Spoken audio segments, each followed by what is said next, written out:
Praise the Lord! Hallelujah!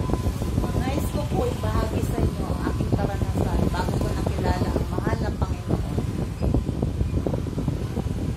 Bago ko po nakilala ang Diyos na buhay na nagpapagaling sa akin, ako po ay gumon sa makasanlibutang gawain tulad ng pagbibisko gabi-gabi, party, night swimming, umiinom din po ako ng alak na nanigarilyo.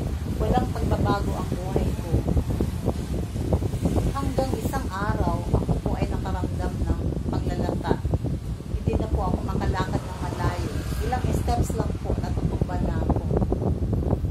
Kaya nagpasama ako sa kaibigan ko, sa grotto, sa albularyo, at minsan na rin po ako na ospital dahil sa pandalata na yun.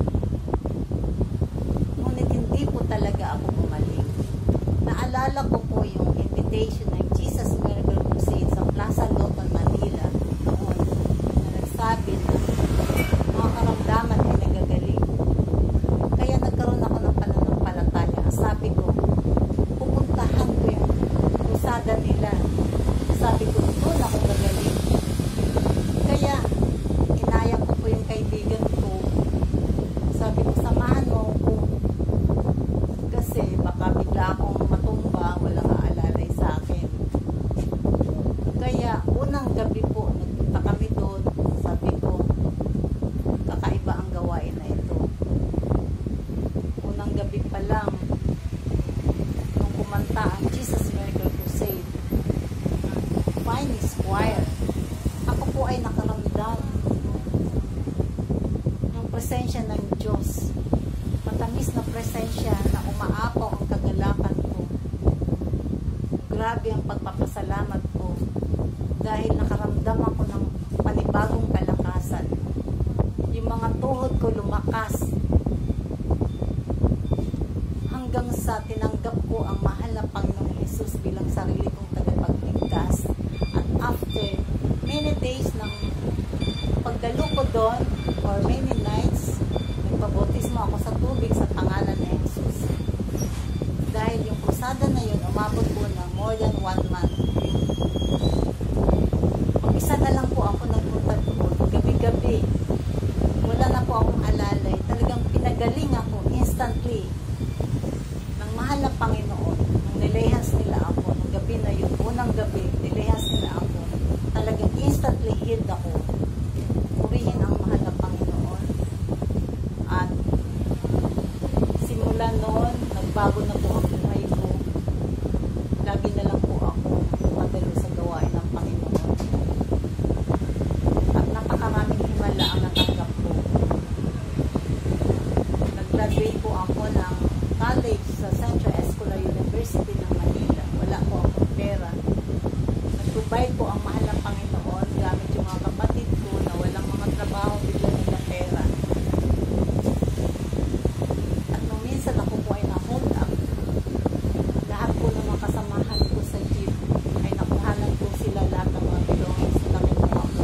Ngunit ang sabi po sa akin ng mga photographers, kasama ko po yung ate ko, hindi kayo kasali, kaya bumaba na kayo. Praise the Lord! At naranasan ko po magkaroon ng iba-ibang sasakyan. Praise God! At nung namatay ang biyanan ko, yung property nila pinamana po sa akin. Isang beses ako po'y na-aksidente. Ulo ko, natamaan ko ng matulis na bagay. At ang sabi ng doktor, dahil grabe po ang dugo, kaya pinatahin ko. Malapit daw sa brain yung aking sugat. Hindi naman po ako natakot. At bigla pong ito yung dugo at ilang araw lang po magaling na. Kaya purihin ang mahal ng Panginoon, wala naman po ako naramdaman sa brain ko. Dahil yun nga ang sabi ng doktor, malapit sa brain, baka maapektuhan ang brain. Kaya gusto ng doktor, mahaba pa ang pag-stay ko sa hospital. Hindi po ako pumayag kasi alam ko ang Diyos ang magaling sa akin. Napakaraming himala po dahil ako po ay naging writer at yung libro ko po, Soul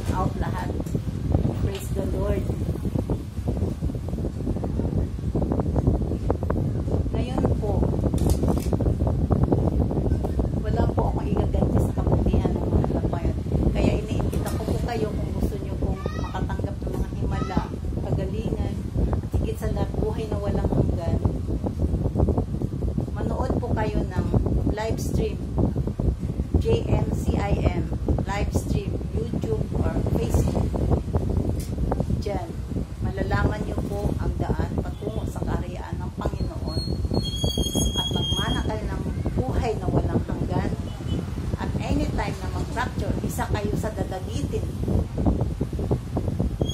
upang sumalubong sa mahal na Panginoon sa mga alapaap. Kaya hanggang dito na lamang po at maraming salamat sa inyong lahat. God bless you.